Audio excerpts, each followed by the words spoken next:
15 seconds. Rodney Tomlin.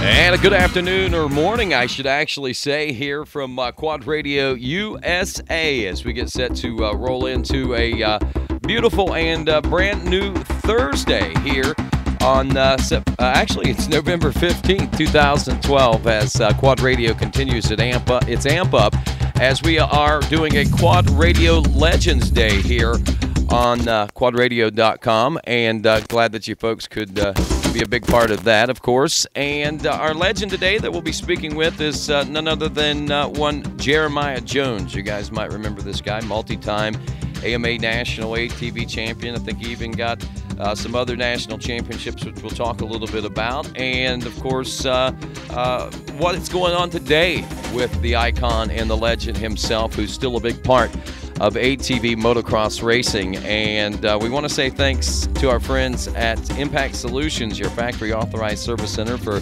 Elko Suspension, located there at 985 Harris Highway in Parkersburg, West Virginia. Phone them up 304-863-0025. They are your American headquarters for Elko Suspension. So if you get some sort of suspension service work done, like warranty work, well, it goes to these guys. So deal with those guys direct, I say, would probably be a pretty good idea if I were you. So check them out there. ImpactSolutionsATV.com on the web, and also at Facebook at Impact Solutions. Also want to say thanks to Ian and the boys over at SSI Decals for, once again, the promotional items that are on their way. They're probably getting ready to show up on my front porch here today, and if that be the case, it'll be pretty cool. We'll start sending out some stickers here pretty soon. And again, just welcome to Quad Radio, as we say a good day to the legend himself, Mr. Jeremiah Jones, on an inaugural broadcast of a Quad Radio Legends Thursday. And welcome, Jeremiah. How's things going, buddy? Things are going good. You know, it's beginning to be close to winter time here now, but you know, the weather's been fair, so you know, I've been able to continually work and you know, and keep myself in the in the industry. You know, get my schools and stuff out there. You know, and that's kind of what I've been up to here lately. Well, that's good, man. That's good that you've been able to stay busy. I know that you've been a part of the Henson family for the last few years, and not only the Henson components, but, I mean, you've been actually representing a lot of different components and products and your school while out at the ATV Motocross National. Yeah. You know, I've been with Henson. This is probably going on my 7th year. Ever since I got hurt in 2006. I kind of went on board, and you know, Suzuki helped me for a few years, you know, and then I went on and you know, Brant Russell, when he was with Yosemite, they kind of helped me there for a little bit, and then Henson came on board, and I've been off and on with other, you know, aftermarket manufacturers and companies and stuff, but doing trackside support for the ATV Outdoor Nationals and PT Nationals and stuff, and it's been really good, and you know, and I've been fortunate enough to make somewhat of a name myself to be able to get some jobs like that, and hopefully I can keep continuing on. Yeah, you've been able to make a name for yourself to get jobs like that. Yeah, I'm sure you have a name for yourself. There's no doubt about it. I think when people think about ATV racing, I think Jeremiah Jones is probably one of those names and one of those visions that actually pop in their mind. You know, I mean, it's a pretty amazing and iconic career that you have had. Like you say, you worked with Suzuki there at the end of your career in 2006, and then some after the racing stopped. But let's rewind a little bit and find out about Jeremiah Jones, man, because, you know, there's a lot of new blood out there. And, Jeremiah, you know, a lot of the stories, you know, basically what it boils down to is folks just generally realize that, you know, there you are, you know, they see you and they say, wow, there's Jeremiah Jones. And a lot of folks just know you as a former great ATV motocross racer who now works with Henson. You know, they see that you are paralyzed and that you are in a wheelchair, and they know that you sacrificed and gave a lot, but not a lot of people realize how much you actually gave, I think, of your life to this sport of ATV racing. I mean, this is something that, as far as I know, you've done for most of your life, probably since about the time you were able to actually remember. Yeah, I'm going on about, I think about 18 or 19 years in the industry. You know, I did dedicate, you know, I have dedicated myself into the sport, you know, and it's definitely, it's definitely made dividends for me and, you know, and my family and stuff. And, you know, it's definitely helped me get my feet going and, you know, kind of make a career of myself. And I just continue on. You know, like I said, I've been fortunate to be able to keep going to the Nationals ever since my accident, kind of keep my name out there. And, you know, I've had a lot of good mentors in the industry, and Wayne Henson was always one of them that kind of led me after my accident to tell me what I needed to do in my life. And so it was always good, and it's always good to have a good relationship and family like the Hensons, and, you know, and to be able to continue on and to be able to have the name for myself to keep kids continuously, you know, wanting to come and join and visit and want to come to my schools and want me to teach them and stuff. So it's good. It's good. And it's kind of gratifying to know that you know, I still have such an impact on the sport even after 6 years of not racing. Right, but the thing that we want people to be able to know right now, Jeremiah, this new blood, these new fans, and these people that are catching on that may have not been around in 2006 or 2005 or 2002 or the late 1990s or whatever the case may be. Let's back up. Tell the Jeremiah Jones story. If there was a film crew that came and they sat down with you and said, Jeremiah, tell me your story. Let's hear it. Well, I mean, you know, I started racing. I didn't even know that four-wheelers even existed in the racing. You know, I had a local kid up the road named Eric Watt. He's just a local friend from school, and he just happened to invite me out one day to an event.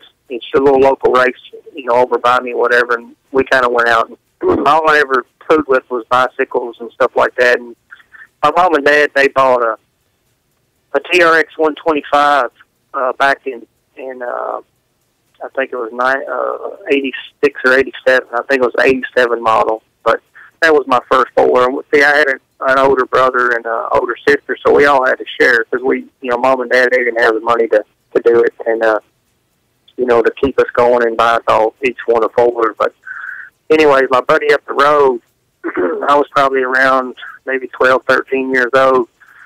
He mentioned something about coming and watching him do some four-wheeler racing. So we all, you know, went out there and watched him or whatever. And it just kind of hooked from then on out about, you know, having an interest in it. So then I basically come home and I bugged mom and dad.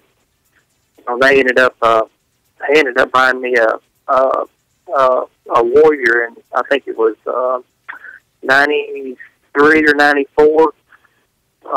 You know, and I was going on about 14 years old at the time.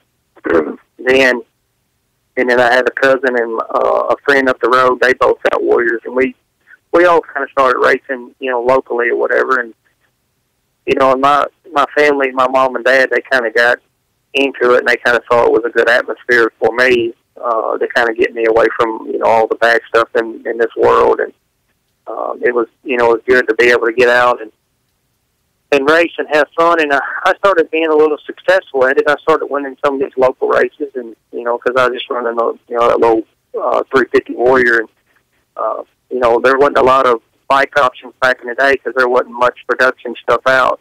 So you just kind of had to pick and choose, you know, between a 300EX or a Yamaha Warrior or you know, just little odd and end brands. You know, we would mix the 250Rs up and put four-stroke motors in them and make them, you know, they'd either be like a 350X three-wheeler motor or a 250X four-wheeler motor. We'd put in the 250R chassis to make them more competitive. And so anyways, we kind of went on and on with that. But it, you know, it boiled down to where, you know, I got a good start in the industry, you know, got a good start there. And we didn't ride the locals, but maybe a few years, and then kind of got in from there to starting to get into the bigger bikes, but it just I don't know, it just kind of boiled into kind of where I'm at now, and that's kind of where I got my feet wet with. If I never had my buddy up the road that kind of got me into going to a race, I probably would never even done it. So tell me about the first race. What was it like? Where was it at? What did you place? Well, my first race, we didn't have a lot of money at the time, and it's kind of funny because you see, if you see any riders nowadays, because, some people, they might make fun of somebody, whatever, but, I came to my first race in blue jeans, in a racing jersey, an old JT racing jersey, and I think an old pair of Thor boots or something, and, gloves and helmet and stuff on, and, we was kind of, I don't know, rednecking it, just to see how it was, because Mom and Dad didn't want a whole lot of money in it if I didn't really want to pursue it. But the track was called, it was Edmonson County Raceway over here in Edmonson County, Kentucky. And it was, the one and the only, that's where kind of Bill Balance, that's kind of where he got his start from, and, in the motocross, and, he got over into the GNCC thing or whatever. But, back when I started racing, Billy was, heck, he was running the pro class and stuff, and the locals on 250R, and I'm just getting started or whatever. And but we ran that, and I came out of the whole shot. My first moto, I think I ran like 4-stroke novice or something on that Warrior. I actually ended up slipping in the start because I was like, well, I'm not going to let off the throttle. I'm just going to go all the way up through there, and I'm not going to, not going to let these guys push me over or whatever. So I ended up wrecking, coming, and racing or whatever, and I don't know how really I ended up finishing. I probably got 4th or 5th overall on the weekend, but I messed a bunch of stuff up with the bike and, bent the steering stem and stuff, but, I got up and, didn't get hurt and stuff, and, we went back home after that, and Mom and Dad, they helped me fix it back up while he was back racing the next weekend, so it just kind of, it just kind of dwelled on and on and on and on, and we just kind of got hooked. It just, once it gets in your blood, it's hard to get it out. And you say you were, what, about 14 whenever this happened? I was like 14, going on 15 at the time. I really wasn't old enough to run, I really wasn't old enough to race that bike and to be able to run any kind of AMA races or whatever, so we just kind of had to run all the local stuff first to be able to get old enough to be able to run, the nationals, or whatever. So you didn't come up with a fake name and a fake birth certificate and stuff like a lot of people did. Oh yeah. I remember we went to, I think we went to one of Sam Gammon's race over in Asheville, North Carolina. It was an indoor race, and we went over there. And see, I was like 15 years old, and at the time, we didn't know that you had to, be 16 to be able to race, and you had to have the AMA card and all this stuff. So we done drove 6 hours over there, and we got over there, and we didn't know Sam or none of those guys from Adam, and we got over there, and Sam, he was like, oh, you're probably not going to be able to race, but didn't you just have a birthday? And I was like, yeah, I just had a birthday. And, he was just joking with me like I just turned 16 or whatever, and we actually signed myself up at that time. Then, and I got to be able to race, but it wasn't that much longer before I was going to be 16. So, so it was actually, lie. It was actually nice of him, so, yeah. To be able to do that. Yeah, that was, and it's pretty neat how you look at that now, but it's amazing how, what was that, probably 20 years or so ago? Oh yeah, it's close to it, sure was. Yeah, so it's amazing how much things changed between then and now. I mean, that's something that the way things are these days, you just can't let that kind of stuff slide. Though it does happen whenever promoters don't realize it, but still, it's something that we do not encourage by no stretch of the imagination, because there are so many opportunities out there for people to ride now in their proper age and bike size classifications. Yeah, that's right. Back then there wasn't really, especially when you went to a race like that you didn't have all the different age group classes. So you didn't. you couldn't just sign up for, a youth or some class or whatever. You just kind of had, a 4-stroke class and a pro class, on 4-wheelers. You really didn't have a whole lot, so you just, I remember we had 2-stroke, 4-stroke, and a quad pro class, which a lot of the guys would run both, run a pro class and the 2 or 4-stroke class, whatever they happened to have at that particular time. And I think it wasn't until I hit the national scene myself, probably about 95, 96, before I ever didn't even know they raced 50cc ATVs until I was interviewing little guys like Joel Hetrick and those guys, man. Yeah, that's right. But yeah, that's pretty wild the way things have gone. So you go, you sign up, you go, and you start getting your taste of things. You start doing the traveling thing, obviously. So from this point on, the next obvious step is in the progression is that you get set and you start go to your first national. Tell me a little bit about that. Yeah, I think it was 95 when I went to my first national, and it was at Loretta Lynn's, because Loretta's is real close to me. It's only about 2.5 hour drive from Bowling Green, where I'm from in Kentucky. So, anyways, earlier that year I got a 250R. That was my first. I hadn't been on it that long, maybe 3 months, 4 months, or whatever. I was kind of getting my feet well with it, and and all my buddies, they was all wanting to go Loretta. So I said, well, you know what, I'll see if Dad will take me down there. So Mom and Dad, we all piled into my buddy's horse trailer, and he had this 30-some foot aluminum horse trailer, or whatever, and we threw like 6 or 8 bikes in it or whatever, and we all went to Loretta's. Just didn't know what to expect. All we knew was Gary Denton was the champion, and Doug Gus was one of the fastest motocrossers, and and I'm just this little bitty old 16-year-old kid, back in the day, and and I didn't know, what to expect or whatever, and and I'm looking at these guys, Tim Farr, that was the year Tim Farr won his first championship, and and I'm over here and running the B class, and I never thinking about ever making it to where they're at, Right. So, but anyways, we get down there, and I got my 250R, and I got Lager products all over it. It's all chromed and polished out, and real nice bike. And and I signed up for the 250B class, and because that's the class that I want to race. If I'm going to race the nationals the following year, I'm going to want to race the B class, because that's kind of where I felt like I was at in the sport. So anyways, we got down there, and we signed up, and there was probably like 85 or 90 people signed up in the B class.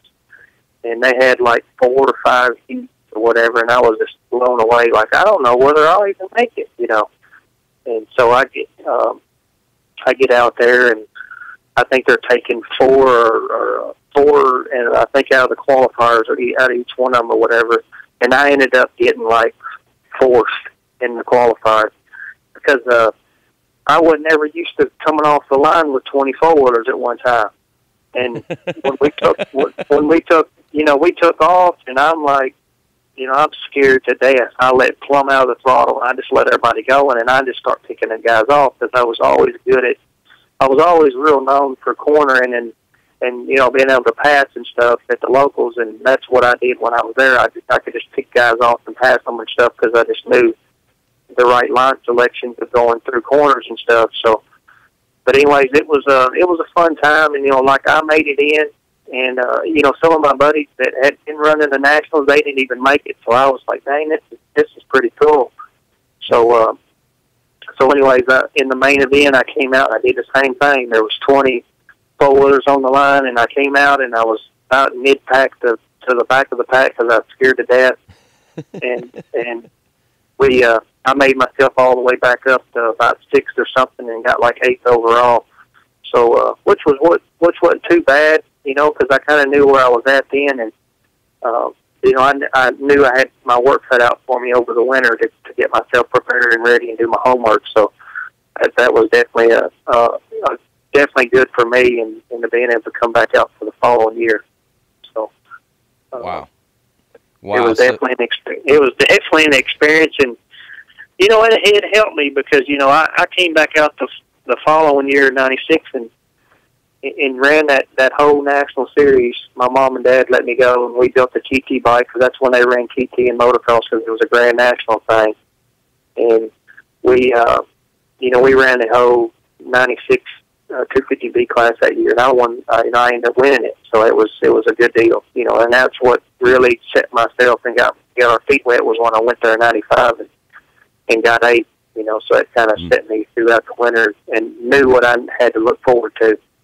Did you go into like some big training regimen or something?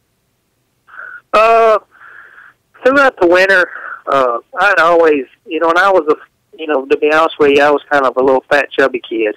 And, you know, when I started racing, I was 15, 16 years old, and I was about 185 pounds, you know, and, you know, to be honest with you, that it's probably helped me because, you know, especially when I started racing, you know, I really started cutting weight down and trying to be as fit and much of an athlete as I possibly could be because that's what it looked like it took. Mm-hmm. So over the winter, you know, my mom and dad, they took me to every race possible. I mean, every race. It didn't matter if it was some little rinky-dink indoor race or some GNCC Mid-South race or anything like that we could possibly run, we did it. And it helped me so much by them doing that.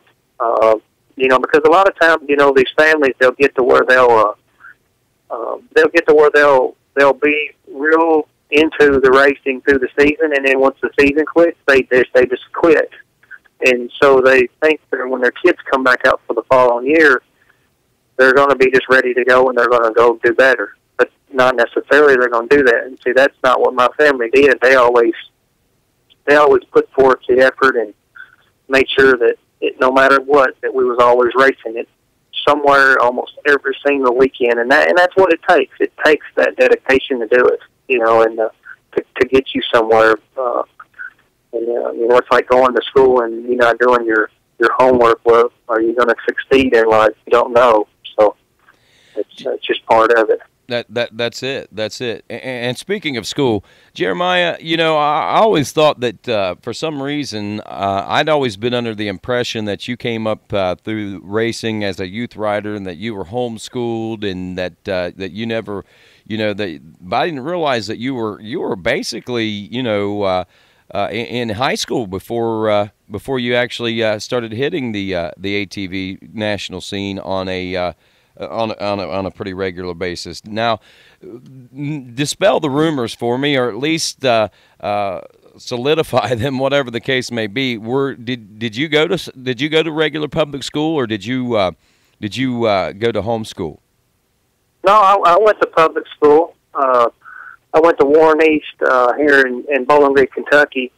Wow. You know, it's definitely tough. You know, because you know I do riding schools and I do have a few riders that come to my school that have been homeschooled and stuff, and that's a lot of times what it takes, you know, nowadays. And it's kind of tough for the families to be able to you know, to be able to put their kids through a public school and to be able to still be able to travel because they want to leave early and go to the races or whatever, and then it's tough on them because they're absentees of school.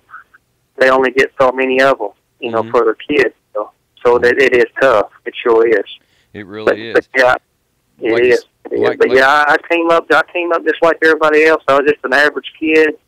We was about a middle class, low class family. You know, until my dad finally got you know, he kind of got off his feet and started his own construction concrete business, and then that kind of gave us the money to be able to go do it. You know, then. And, you know, it definitely takes a lot of money to do it, but it was definitely well worth it in my aspect because it was like Mom and Dad took and put me through college. It's the way it was with me. They gave me a career into the sport, you know, so. Right. It was an investment. It kept you out of trouble. It was a good investment on their part for sure. And with that, and there are a couple of things that I do want to talk about here in a little bit. By the way, if you're just tuning in, this is a QRL Quad Radio Live Legends Thursday here at Quad Radio, and we are speaking with the legend himself, Jeremiah Jones, on this inaugural run here. And we say thanks again to our great friends over at Impact Solutions, Factory Authorized Service Center for Elko Suspension. And don't forget ImpactSolutionsATV.com on the web there. And also thanks to SSI Decals. And we'll have stickers coming here real soon. As we said, talking to the multi-time National ATV champ, Jeremiah Jones. And Jeremiah, a couple of things that I do want to talk about. Will be eventually, you know, you mentioned it, you know, not having a lot of money and being able, and obviously, you know, your dad's money situation got a little better, but there were other things that helped out as well. And that, of course, is winning and being potential championship winner. I mean, once you got into the pro-am ranks and started into the pro ranks, talk a little bit about that and how things escalated for you and how that career path was going. Because if I'm not mistaken, whenever you were making that transition, were we not still the GNC where we had the TTs and the ATV motocross together? Yeah, I mean, that's kind of how when I got into sport, that's what it was. It was called the Grand National Championship Series. And you had to run, you know, you had to run 6 motocrosses and 6 TTs. And they took a combined between all of it, and I think they threw 1 or 2 races out or whatever, and that's what made you the champion, or you know, whatever you're placed in that series that year. But you know, like I said, I in '96 I ran the B class and won it, and then I moved up to the A class in '97. And actually had it won. There was a couple kids. There was a kid from, I think it was Connecticut or somewhere up north, and his name was P.J. Chesham. And then I had Justin Gandy down south in the Florida that I raced against that year. And, you know, we stumbled at the beginning of the year, and then we kind of picked up. But, you know, and I really worked my butt off over the winter. You know, and I started getting into more of the cardio training and stuff. Not as strenuous as what Chad or you know somebody like Wimmer or somebody like would do nowadays. But you know, kind of the old school stuff where you work really hard over the winter to get your cardio and stuff up, and then you're ready to go. But in '97, I started running the 250A class, which was the next step from moving to pro. You know, there was a pro-am, but most likely a lot of the guys, they basically went straight from B to A to pro. That's the way they did it. They necessarily didn't run pro-am. But anyways, I got in the A class and I had up to sizable leads, you know, throughout the year, because I'd won a bunch of races in a row or whatever, and you know, and got almost down to the last 2 or 3 rounds, and ended up having about a 16 or 18 point lead in the series. And we go to a TT race, and I think it was somewhere down in Tennessee, a big old TT track. And we go down there, and I get the main event, and I'm running like 3rd or 4th, and I'm beating the guys in the points that are behind me. And my head gasket blowed on my bike, which, you know, got a DNF, which cost me, you know, tons of points or whatever, and I ended up losing the points lead going into Loretta's, because we went to Loretta Lynn's, and at Loretta's you ran TT on like Thursday and Friday, and then Saturday and Sunday you ran motocross. So we, you know, we got down there, and I did decent in my TT. I think I got like 4th or something, and then in the motocross I didn't do so hot, because I kind of burnt myself out, because I've been training and riding all year, you know, and I was kind of frustrated with blowing up at that TT. So I ended up losing the points by like 5 points or something. Wow. It was definitely a shell shocker to me, and because I knew that I had that thing won that year, and because I was wanting to go straight from B to A to pro, you know, and be that guy, you know, and you know, and it probably helped me in the long run, not winning it, because it made me a stronger, better rider, you know, in the long run. So, but we went straight from there, and you know, the following year in '98 was my first year running pro. I started out, wasn't ready for it at all. The pro's a big step. A lot of these amateurs, they really don't understand the step that it takes and the dedication and the time it puts in that you see nowadays in the sport. It definitely takes a lot to do it, and I didn't really understand it, and we got in there and kind of got our feet wet, and I got myself hurt, and I dislocated my hip about middle way through the season, and it set me out, and and it definitely, that was the first time that I really ever got any kind of injuries, and I definitely struggled there for a while, but we ended up coming back later on the season, and and I think I went and ran a TT and got 7th or 8th in Ohio, and then went to Loretta's and ended up with like an 8th or 9th in the pro class down there, and I think I ended up 16th overall my first year in the pro. So it is definitely one of them time periods to where, like, do I still want to do this? Because it was kind of getting frustrating enough and my family was like, hey, you still want to do this racing because it's getting tougher and tougher, So, but we had all winter to figure out what we wanted to do, and to be able to come back out for the next year, and but to be a little bit more prepared because I knew kind of what I needed to look forward to. Mm-hmm.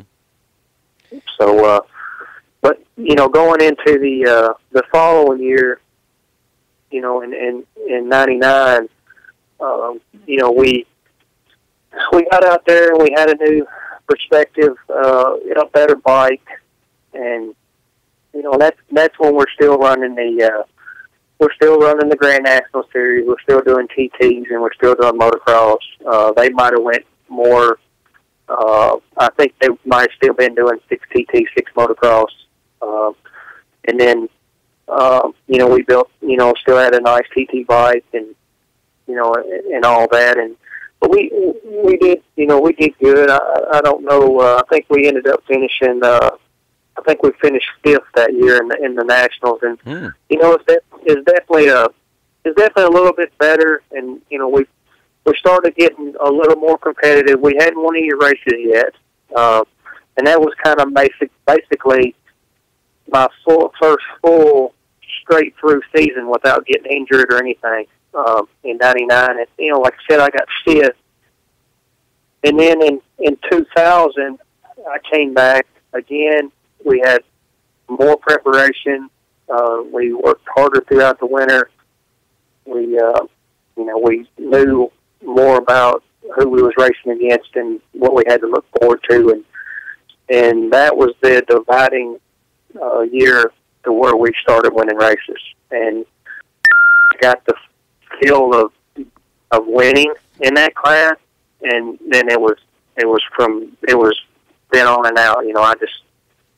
It was just a confidence booster for me, and then once I finally got that confidence, it just gelled. And then I, and to be honest with you, I didn't finish any better in the points. I still finished 5th in the points again. I got 5th 2 years in a row. But I did win, I did win 2 races that year. I think I won London, Kentucky, and I won Loretta Lynn's that year, in '99. And that was a big gratifying deal for me to win Loretta's, because that's kind of the Super Bowl or the whatever of the sport, and that's what you want to go down there and do and win in front of all the crowd, and everybody kind of remembers you from that race. Going into the following year, like, hey, you might be the contender for the following year.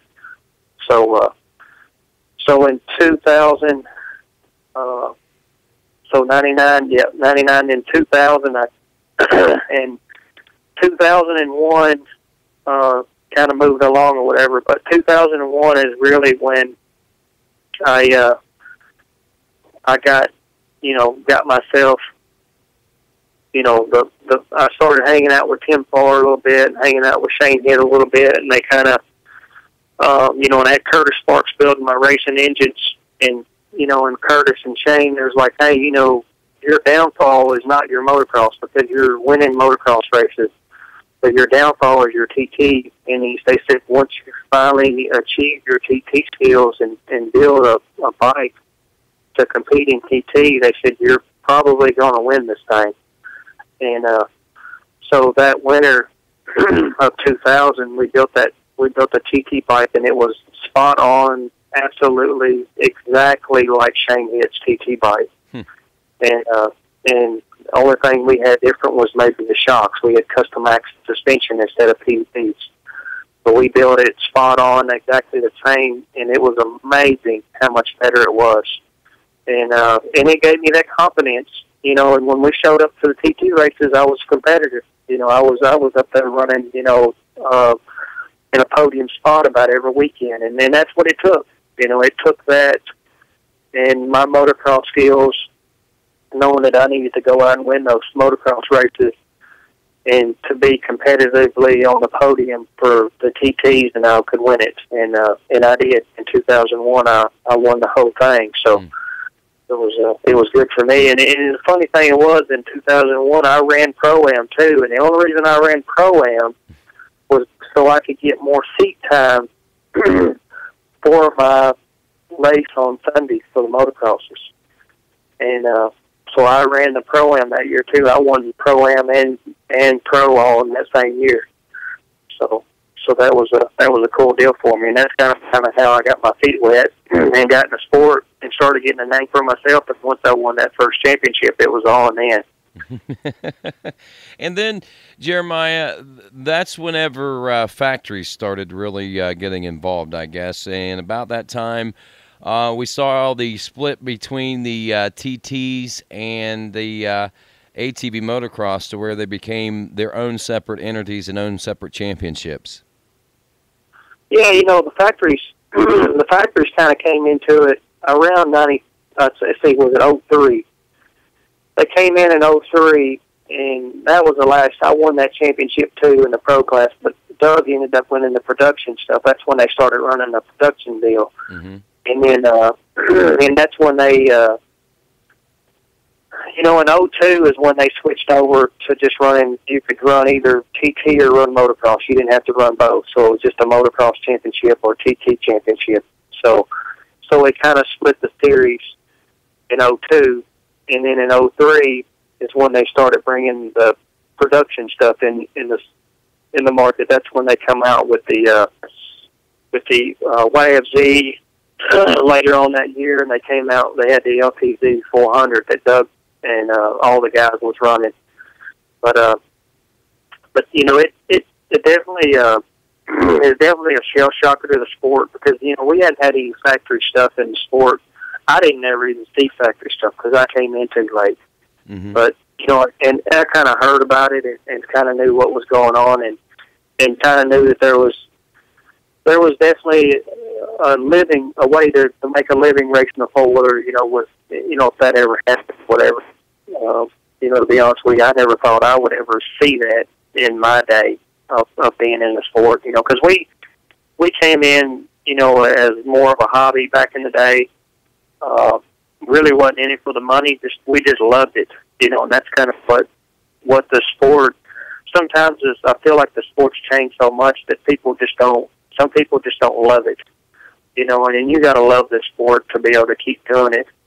And, you know, nowadays people think, well, if you ain't making no money and you ain't doing this, well, I ain't doing it. Well, you know, back in the day, we didn't make no money doing it. You know, we just did it because we loved to do it, you know, and you know, and this happened that the sport did turn around and we did get these factories to come in and we did make some good money, you know, and eventually maybe one day it'll all come back. But, you know, as far as I know right now, but, you know, you get these young kids that, you know, they just think that, you know, it's hard, you know, because I know the economy is tough and, you know, these families ain't got the money and they want to try to make the best for their kids. But, you know, all in all, it's definitely a good sport and good atmosphere for your kids, too.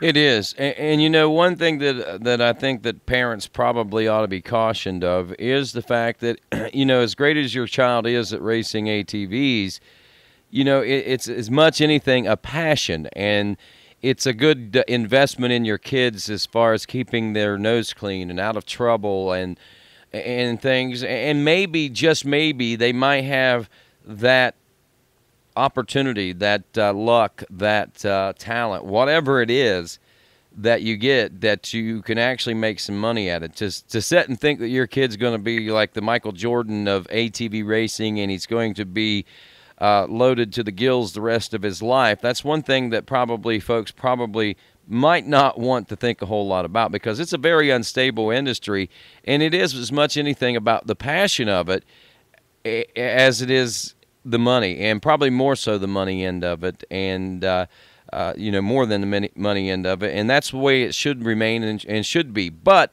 there are those opportunities, like you have made a living out of it. John Natale has made a living out of it. Joe Bird has made an awesome living out of it. Chad Weenan is making an awesome living out of it. But the thing that you got to realize, especially now without the factory involvement so much, is it's more about personal marketing. You got to be able to market yourself, and you got to be able to be able to communicate with those sponsors, which you, I'm sure, had that knack for. And you were fortunate enough there at one point where things just kind of fell into place for you, where you were one of the first ones that got out of the groove of things, of looking for that outside sponsorship. But since your accident in 2006 and your continued involvement in the industry, you have reacquainted with yourself with that, and you realize the importance and know what it takes to be able to get on the telephone and start calling these people. Because as a representative, you've got to keep selling yourself as much as you've got to keep selling the products that you're representing. Oh yeah, for sure. I mean, it takes in today's economy, it's still tough to make a living. There is money in the sport, but you have to be, like I said, it would probably be tougher for me nowadays if I hadn't have made such a name for myself in the industry. Because I always try to be, very polite, very good to my sponsors. I never wanted to burn any bridges. I wanted to just try to be just on my absolutely perfect, role model in the industry. That's kind of what I wanted for myself, and hopefully, that I have made that for myself in the industry. And but if I hadn't had that, I wouldn't have people coming to me wanting to do riding schools. I wouldn't want people wouldn't be asking me for advice. People wouldn't want to come buy parts from me. Sometimes I buy bikes because people just know who I am. And get good deals on stuff, and being able to be fortunate to have the jobs that I've had. Because I worked for some very, very nice, great companies. That I either raced for or won championships for, or just had some kind of involvement in them, and it definitely helps. It definitely helped me, and keep myself going, and I've been. I'm definitely gratified for what I have, definitely, for sure, because I would, I might be sitting behind a desk somewhere, doing something that I absolutely hate doing, and this is stuff that I love to do, and I wouldn't want to do nothing else.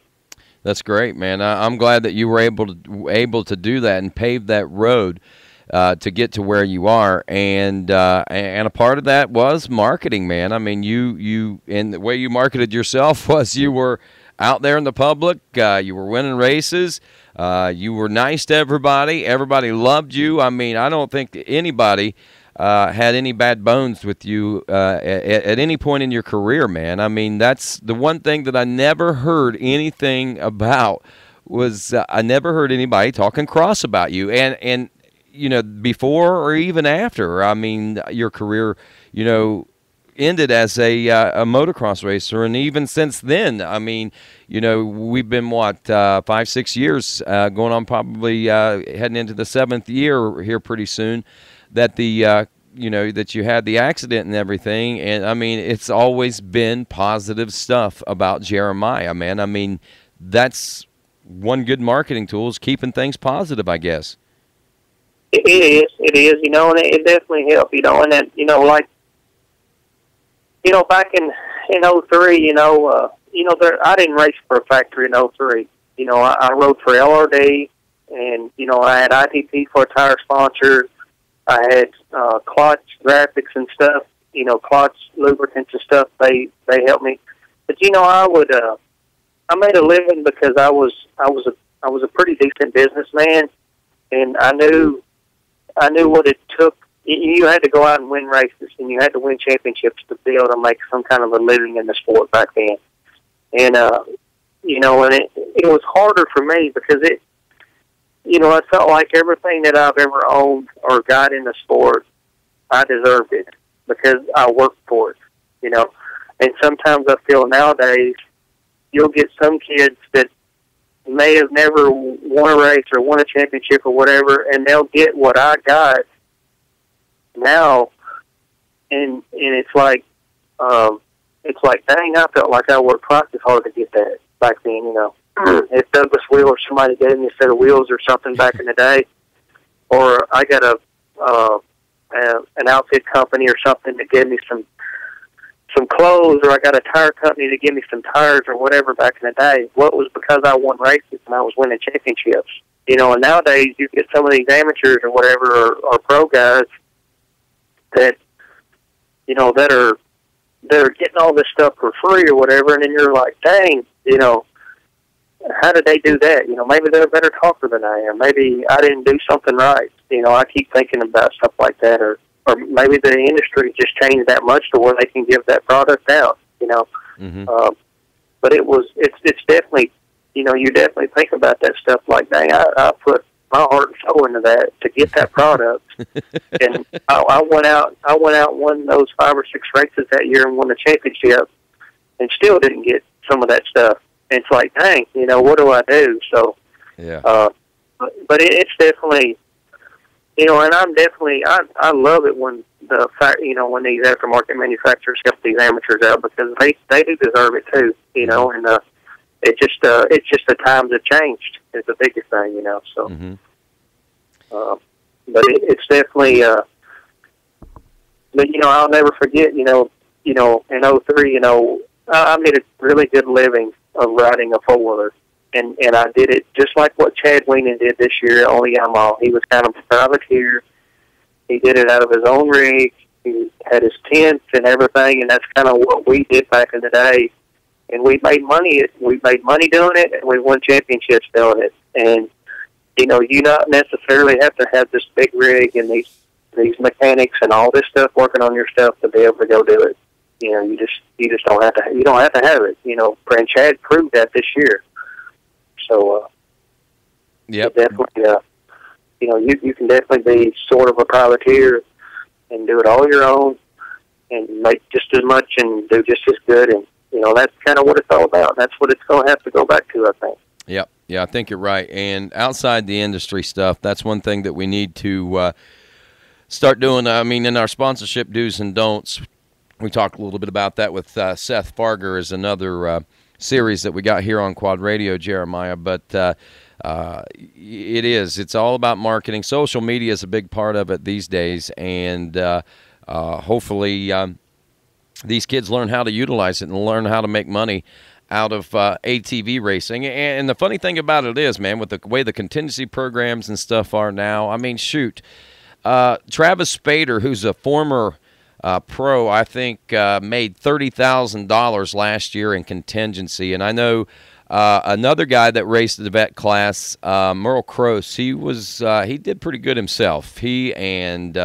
a few other guys that raced the Can-Ams, they had a pretty good contingency program. So if you get the right programs together, you can make some money. There's no doubt about it. You don't even have to be a pro. I mean, Jeremiah, there were probably years whenever you were racing, you would have killed to made $30,000 winning races and being a pro, and to know that somebody can do that at 30-some years old in a vet class and racing the amateur ranks is pretty impressive stuff, to say the least. It is. And it's kind of funny you say that, because I get a lot of these amateurs nowadays when they might want to run that class that Travis is running, but it's like, dang, I have to run against this ex-national champion, you know, and it's tough. It is tough, you know, to be able to have to run against somebody like that. But, you know, I can see in Travis's aspects, you know, why, you know, if I'm going to go race, I want to be able to have fun. I want to be able to make some money. I want to be able to pay for my racing, you know. And I can see why he's doing it. But I know it's in some aspects, these amateurs like, dang, why don't you just move into some other class or something, you know. But it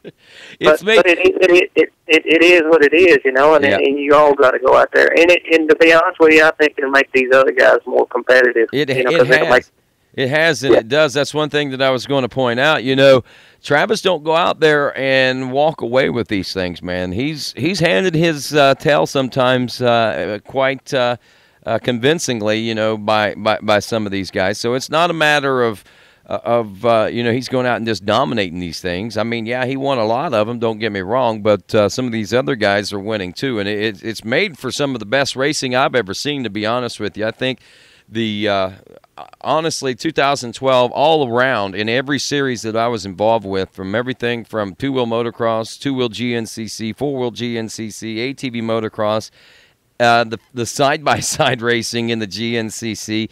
It has been even Loretta Lynn's, you know, two-wheel race. I mean, this year has been one of the most competitive seasons as far as from a race fan standpoint, and I'm pretty excited about that. And I know that you probably witnessed a lot of the same things that I did. Oh yeah, for sure. You know, I enjoyed. I mean, every time that you knew that there was a class coming up at the Nationals that you knew that there was going to be a battle, you went and watched it. You know, and that's what I like. That's what I liked about it this year. You knew when Travis or Crow and some of those guys, they came up, and you know, and you wanted to go watch the race because you knew it was going to be fun. You knew it was going to be fun to watch, and you didn't know who was going to win.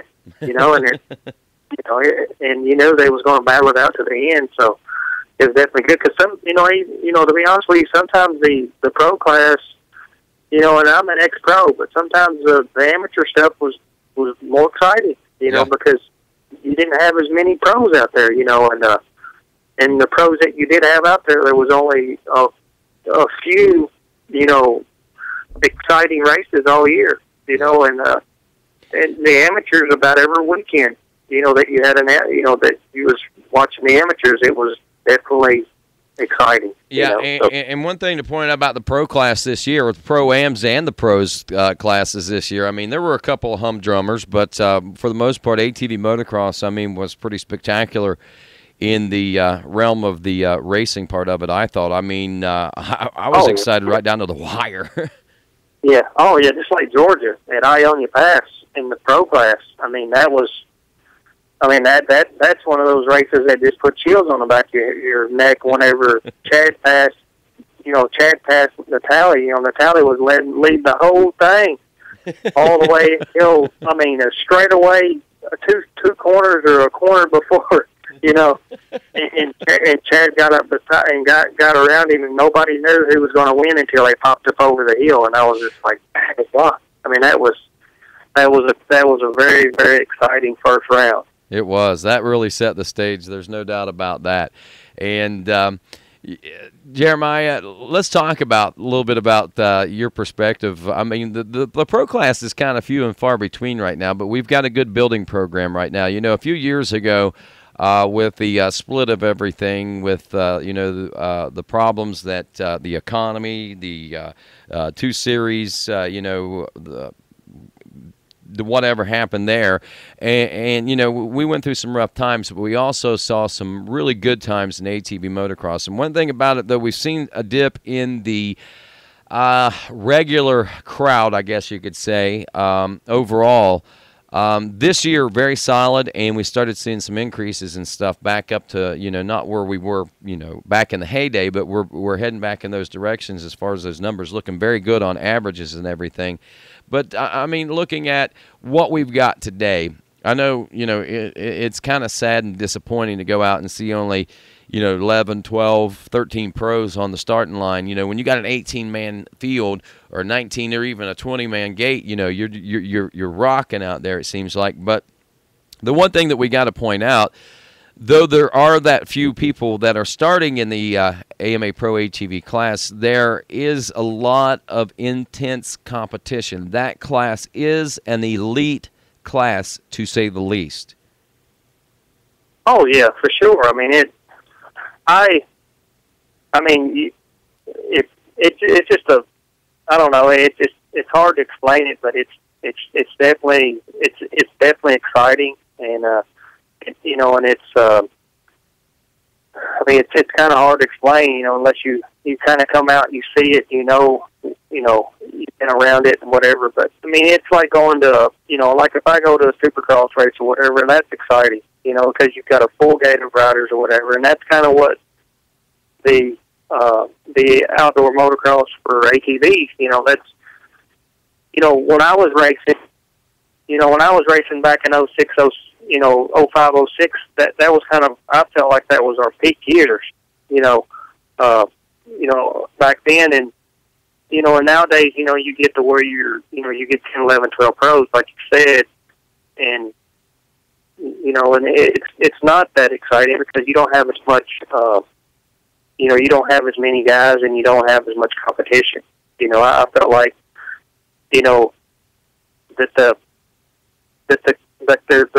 there's a few guys nowadays that I feel like are just outstanding.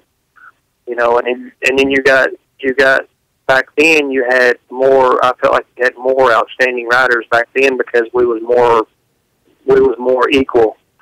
You know, and nowadays you got one or two, three guys that are just out. You know, they're just outrageous out there. You know, they just, you know, that when they line up on the line, that's probably who's going to win. You know, and I think it goes back a lot to, yeah, you know, we mentioned this earlier. I think that, you know, we start looking at the money end of it, unfortunately, because of the way times are. A lot of people don't have money and stuff to go to the races, so they rely on the racing to pay for them getting there and stuff. And that's where we see that right there at the Pro-Am class. People don't feel like they get the recognition by being a pro-class rider, and that's unfortunate, you know. I mean, because to me it seems like the privilege would be to be a pro rider rather than, you know, a fast Pro-Am kid. I'd rather be in there scoring top tens in the pro class than, you know, running a consistent top 5 in the Pro-Am class. Yeah, I mean, I don't know. You know, it's just tough for these kids to want to move up.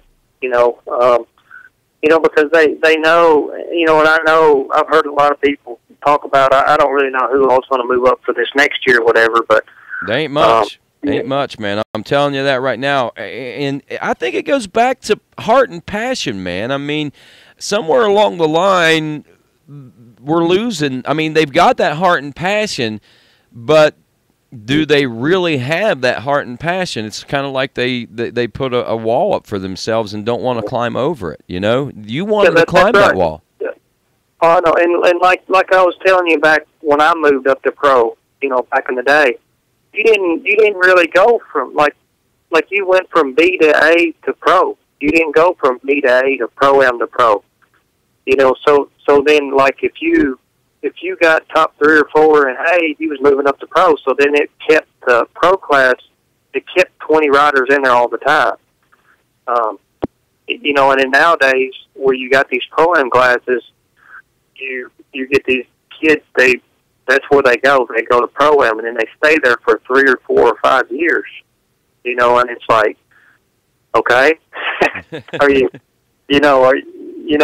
you haven't won it in 4 or 5 years, I felt like you probably just need to move up because you may have more success in the pro class, you know, than you would Pro-Am, you know, because there's so many Pro-Am guys. A lot more prestige. Definitely a lot more prestige. Yeah, for sure, and that's, you know, and you know, I would rather get a 5th, 6th, or 7th in the pro class than get a 5th, 6th, or 7th in Pro-Am. Yeah. You know, as the way I would feel that I would do, you know, but that's just me. All right, now let me ask you this. What do you think is the biggest obstacle for those riders? I realize that there are those certain people. You got the Chads, you got the Johns, you got the Joels, and the Cody Gibsons and stuff like that, and they're in Thomas Browns, and I mean the list goes on. I mean, you got those guys that are so solid up there and have reached that that level, I guess is kind of the best way to describe it. What is it for those guys making that transition from the Pro-Am? What is that biggest obstacle? Is it the extra time on the racetrack? Do you think that maybe the 15-minute motos that they increased to this year is going to help aid in that step? Because that extra 5 and another lap translates into probably 7 to 9 minutes, you know what I mean, depending on lap times and so forth. I mean, is that where the wall is, other than, I'm not talking the money end of it, but the performance end of it? I don't think so. I mean, I don't think it. When I went to pro the first year, I went to London, Kentucky. That was my very first pro 20-minute moto. And, about 12 to 15 minutes, I was huffing and puffing. I couldn't hardly go no more, But you work yourself into it. You'll eventually, it might take you 2 or 3 races, but you'll finally work yourself into that 20-minute moto, and then it's a piece of cake, but you got to work for it. You got to go back home and you got to do your homework, just like what they're doing now in Pro-Am. Mm-hmm. They're going back home and they're doing their motos, but they're doing their motos for that 15 minutes. Yeah. You just need. You just basically you step it up and you start doing your motos for the 20, 25-minute motos is what you do, and then you just kind of carry on. But as far as them picking up speed, if they're just used to running Pro-Am speed all the time, they're going to keep continuously running Pro-Am speed. But until they move up to the pro ranks, that's when I feel like they're going to continually to get better and better and better. Man, I don't know. I just think those guys ought to cross over. I'm sorry, that's my opinion. I think they ought to make that step. I'd love to see those guys just going out and doing the same thing in the pro class that they do in the Pro-Am class, because maybe the first few rounds they're doing it for 10th place or 8th place or 7th place, and then it just kind of gradually works. Next thing you know, we've got 8-10 guys battling for the #1 spot every race. That's my opinion on it. I mean, I think as much as anything, I think, everybody keeps saying, well, he's got the money, he's got the support, he's got this, he's got that, man. Heart and passion, I think, is where it all boils down to, man. I think that's what drove you guys. That's what drove, and I know Doug Gus made a lot of money. I know Joe Bird made a lot of money. I know John the Tally has made a lot of money, but to put you guys in the position that you made the money in, it took heart, it took passion, it took drive, it took desire to get to where you are. Oh, yeah, definitely. It sure did. It definitely takes heart and dedication. And if you ain't got heart and dedication, you don't need to be out there doing it, And that's definitely what it takes, And I know a lot of times for a fact I could be out there in a moto and I felt like I was almost ready to just give up, but I just didn't. I didn't give up, and I succeeded. And that's what it took. And some of these guys, some of these kids don't have that. They have to work for it, and like, some of us, I felt like we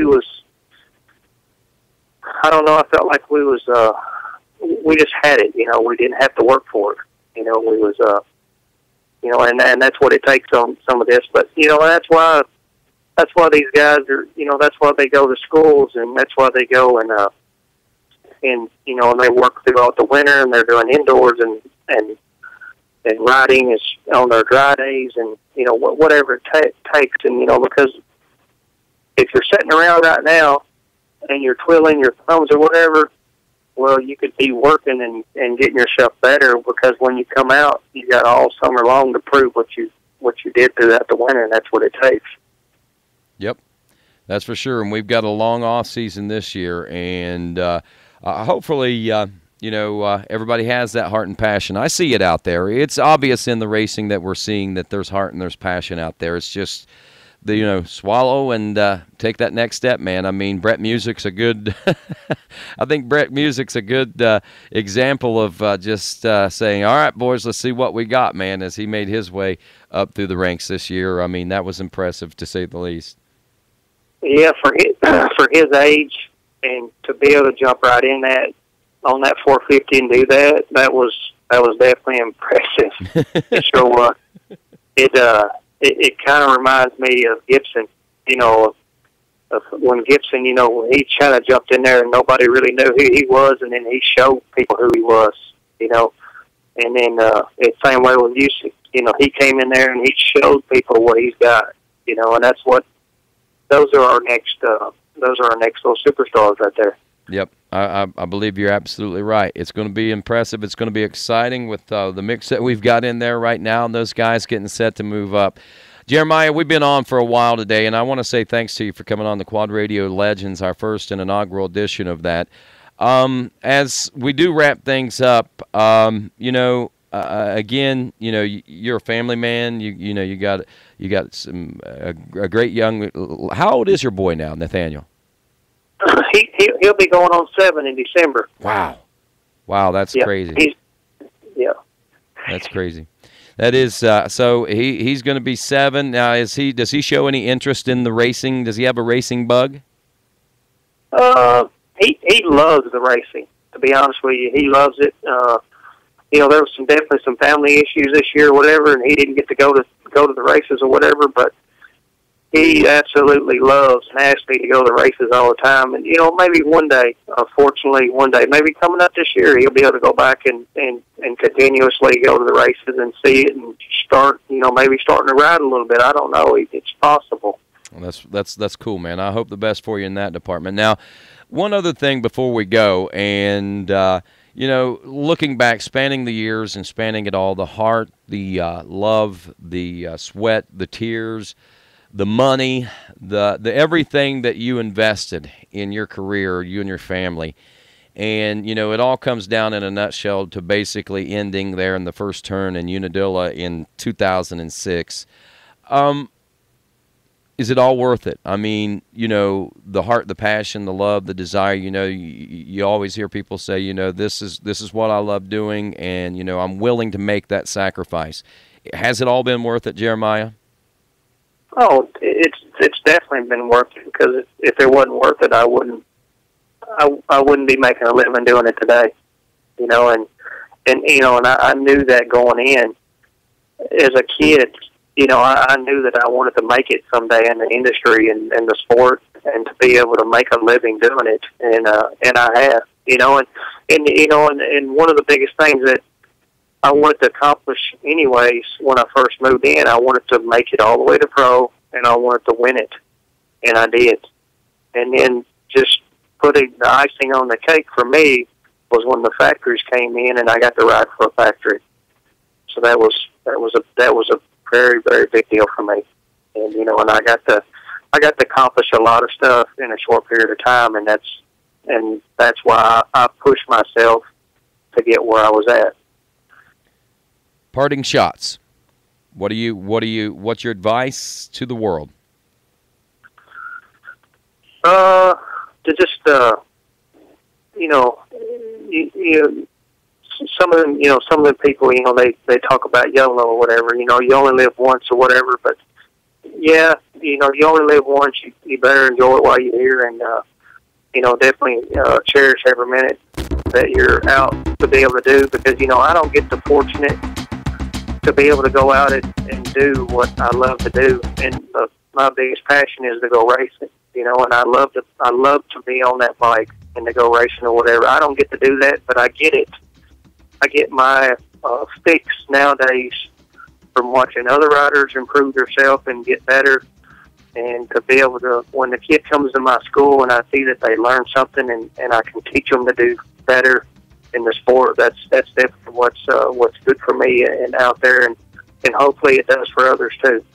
Speaking of schools, tell us a little bit about those schools, how we can get in contact with you, how we can, what the schedule is, where we can find a schedule, and all that good news. Well, my schools, I kind of started them 2 or 3 years ago. just kind of off the fly or whatever. I really don't advertise. It's more word of mouth. People just kind of, they come to my schools and they know. But I do have a Facebook.